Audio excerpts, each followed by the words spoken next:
Our other top story tonight, new heat on Donald Trump over border policies. Now, even though he partly backed down on family separation, now 18 attorneys general filing the first lawsuit against Trump to permanently stop the policy today. They say there are constitutional due process rights and equal protection violations. Trump, of course, doubling down on a critique that shows he either doesn't know or doesn't care how judges in this system work. Does it embolden you about also to the idea of deporting people without due process as well? Do you think would you we like have that to find a system where you don't need thousands of judges sitting at a border? Other countries look at us and they think we're crazy. They say, what kind of a thing is that? And one of my next guests argues it's a mistake to view the immigration fight and the Mueller fight and also this trade war separately, because Donald Trump uses all of them to abuse his authority, and they're part of a creeping king-like attack on checks and balances.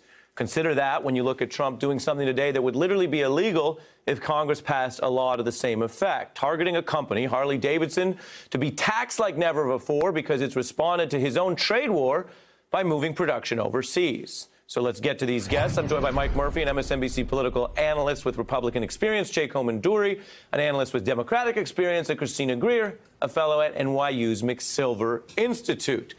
Welcome to all. Che, you argue that these all run together. The Harley-Davidson thing is not just Twitter talk. Right. What do you mean? Well, I think that the way the media has covered the Mueller investigation and the Trump policies, they put them in separate boxes. But I think it's more accurate to look at it as one contiguous story, the Putinization of America. Now, when we look at the Russia investigation, it's been presented as a direct exchange of goods. Putin helps Trump with the election. Trump gives Putin a pro-Russia foreign policy. But a better way to look at it is it's a collaboration between Trump and Putin to make America more like Putin's Russia. And you can see this with this Harley-Davidson case. Going after Harley-Davidson and Amazon as well, you know, these sorts of companies that cross Trump's path is exactly what Vladimir Putin has done in Russia to build the crony capitalism that is a hallmark of the Russian state. Right, and the irony being that Donald Trump notoriously struggled to build his businesses the traditional way. I mean, he's not Elon Musk. He's not Bill Gates. Correct. And then you add to your evidence the fact that he openly admires the leaders of North Korea and Russia. Oh, yes, absolutely. I mean, that's something that's very a hallmark of Putin's foreign policy, is the support for dictators around the world. I mean, that is something that Vladimir Putin very much does. And Donald Trump follows suit rhetorically and also in practice. He does run a pro-Russia foreign policy by any estimation. And Mike Murphy, one of the mistakes of perhaps the hyperventilating overreaction to Donald Trump is that there's no proportion, and a lot of other people around the country may say, well, yeah, some of this is bad, but is it all the worst thing ever? When you remove the T word and you just look at how people feel about democracy right now, look at this, Mike, 79% of Americans, which includes obviously conservatives, concerned about the condition of democracy in America. Your view of the points that Che raises. Well, on the poll first, I think that is very telling. We're in a tribal politics now where the slogan on both sides is, I'm right, you're evil. So I can do or say anything about you because I'm fighting evil. And that's a very dangerous construct. Totally cheapens political dialogue because there's no argument, just an insult contest of absolutes. So I think that is a bad thing for democracy. And in some ways, I'm happy to see people are hip to it because there will be a reformation, I hope, in the future. I'm not quite there on the unified field theory about Trump and Putin, but I do agree that Trump definitely has autocratic tendencies. I don't think he ever studied the presidency. I don't think he understands the institution. He thinks his job is to bark orders and crush dissent. To him, everything is personal. There's no ideology other than the cult around Trump. And so you see companies like Harley-Davidson that are victims here still getting his ire because they've offended his delicate sensibilities. And so you take that into account, and Christina, listen to Donald Trump at a rally last night touting the unbending loyalty that he perceives.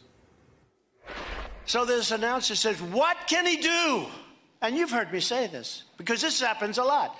What can he do where you won't be with him? What can he do when you're going to drop Donald Trump? And one of these women stood out, perhaps the leader, perhaps not, but she came forward and she said, there's absolutely nothing he can do. Can you believe that? There is nothing he can do.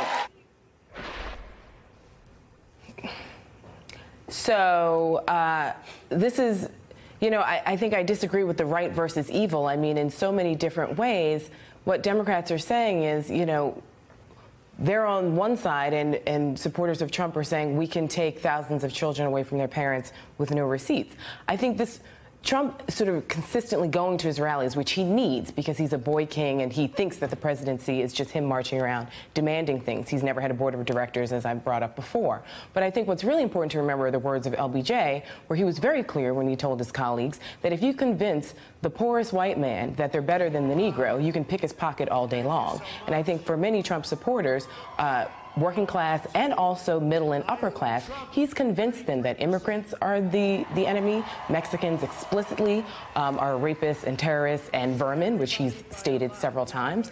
And because of that, he's convinced them that they are superior in a white supremacist fashion to other citizens and undocumented individuals who are in this country. And that allows him to do whatever he, quote unquote, needs to do by the law. Keep in mind, lots of things were legal for many times, chattel slavery being one of them, Jim Crow being another, where just because it's legal on the books does not mean it's correct or the thing that we should be doing as Americans. Well, and to your point, Christina, and that ties back to the travel ban. The fact that it was upheld today as constitutional doesn't resolve the questions of whether Americans think it's a good idea. On a lighter note, you're calling him a boy king. Previously on this broadcast, you've referred to him as a, quote, man baby. So it seems that he may be growing up before your eyes.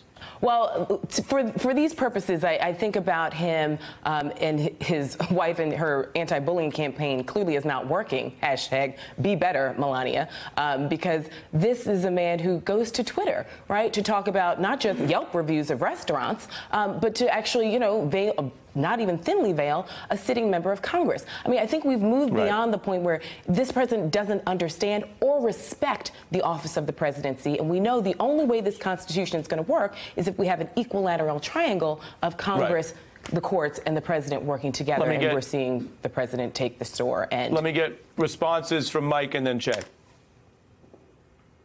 Well, I'm a Trump critic, not a Trump defender, but I think it's wider than that. Trump is a grievance candidate, and he uses race, and that's the shame of him. But there are other grievance candidates on both sides. Bernie Sanders is a grievance candidate, but he doesn't, to his credit, use race. There's a lot of grievance in our politics now because the great American middle class, with stagnant wages for a long time and real buying power, is really, really mad at the political system, and that creates an environment where these characters can run on the I'm right, you're evil equation on both sides. Now, Trump has put it on Miracle-Gro steroids, so the biggest shame is on him. He set a new level, but this is systemic now in our politics, and it's a bad thing. Let me go to Che briefly. Yeah, I think it's much deeper than grievance. I think what Trump practices is cruelty. His part of his brand is cruelty. And to go back to like the idea of Vladimir Putin, that is a big part of the brand of Vladimir Putin and other dictators. You simply have to show the opposition what you're capable of. That's exactly why we had the crisis that we have on the border. Donald Trump is on some level, is trying to show people what he is capable of doing. That type of cruelty is very important in terms of intimidating people. So I think it goes much deeper than just grievances. Right, and that's why the references to authoritarianism are substantive, not just rhetorical. Hey, I'm Ari Melber from MSNBC. You can see more of our videos right here, or better yet, subscribe to our YouTube channel below. You could have been anywhere in the world, but you're here with us, and we appreciate that.